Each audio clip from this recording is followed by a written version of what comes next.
नमस्कार, मी आहे माधुरी. तुमचे स्पेशल मेनूमध्ये स्वागत आहे. आज आपण पाहणार आहोत मटण.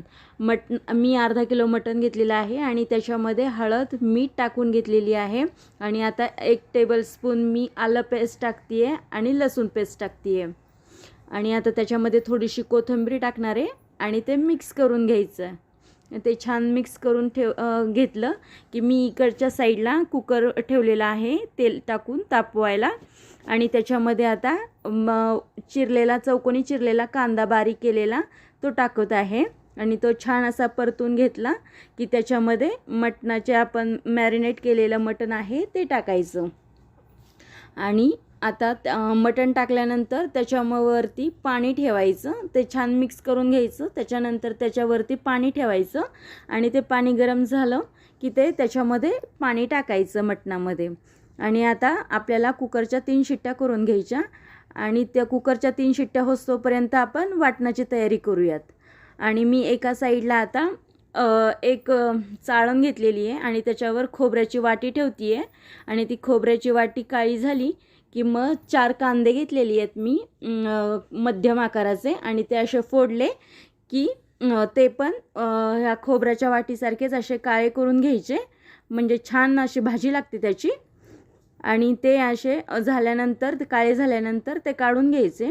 आणि एका साईडला कढई घ्यायची आणि त्याच्यामध्ये मी आता बाजरीचं पीठ घेतलेलं आहे 2 टेबलस्पून. ते असं चांगलं मध्यम आचेवर गरम करून घ्यायचं पीठ. ते चांगलं भाजून घ्यायचं. त्याच्यानंतर तीळ टाकायचे. 2 चमचे तीळ टाकलेले आहेत मी आणि ते पण चांगले भाजून घ्यायचे. त्याच्यानंतर ते भाजल्यानंतर लसूण आणि हे टोमॅटो, अर्धा टोमॅटो घेतला आहे मी. लसूण आणि टोमॅटो चांगला बारीक करून ते चांगले असे भाजून घ्यायचं. त्याच्यात थोडंसं मी तेल टाकून घेतलेलं आहे आणि ते चांगलं असं भाजून असं घ्यायचं. आणि थोडंसं ते वाफवून घ्यायचं, म्हणजे ते त्याचा जो कडकपणा असतो तो जातो.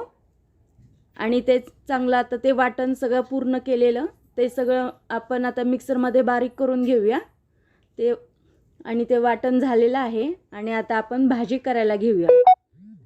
एका साईडला मी आता कढई ठेवलेली आहे. त्याच्यामध्ये मी 4 टेबलस्पून तेल टाकलेले, वाटण टाकलेले. त्याच्यामध्ये आता आपण मसाले टाकूयात. 2 चमचे मी काळं तिखट टाकलेले आणि त्याच्यामध्ये 1 चमचा धने पावडर टाकते आहे. आणि 1 चमचा मी गरम मसाला टाकलेला आहे. आणि ते चांगलं असं हलवून घेते आहे मी. आणि 1 चमचा मीठ टाकलेलं आहे. आणि ते हलवून झाल्यानंतर मी एका साईडला कोळसा घेतलेला आहे आणि तो कोळसा गॅसवर ठेवायचा आहे. आणि तो गॅसवर असा लाल करू द्यायचा आहे.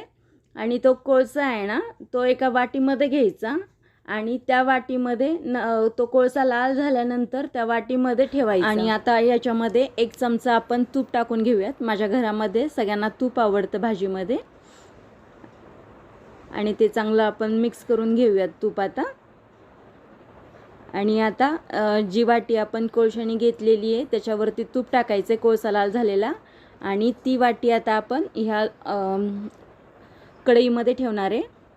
आणि ती वाटी कढईमध्ये ठेवल्यानंतर वरून एक आपण झाकण लावून ठेवणार आहे, ज्याचा स्मेल आपल्या भाजीला उतरणार आहे आपल्या भाजीमध्ये.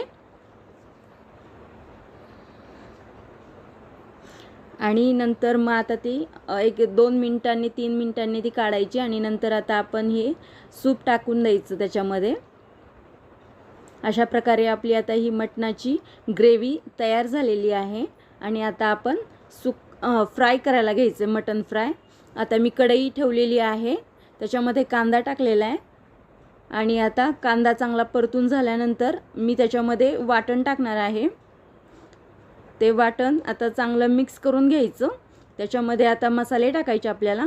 आता इथे मी तिखट टाकते आहे, लाल तिखट टाकते आहे 1 टेबलस्पून टाकलेला आहे. आणि गरम मसाला टाकलेला आहे 1 टीस्पून. आणि 1 टीस्पून मी मीठ टाकलेलं आहे. चवीनुसार तुम्ही मीठ टाकू शकता. आणि त्याच्यामध्ये आता मटणाचे पीस टाकलेले आहेत आणि ते आता छानपैकी असे मिक्स करून घ्यायचे. आणि त्याच्यावरती झाकण ठेवून ते 5 मिनटं ठेवायचे. आणि त्यानंतर एक पातेल्यामध्ये आता आपण तांदूळ घ्यायचा आहे आणि त्याच्यामध्ये ते स्वच्छ 3 पाण्याने धुवून घ्यायचा. इंद्रायणी तांदूळ घेतलेला आहे मी.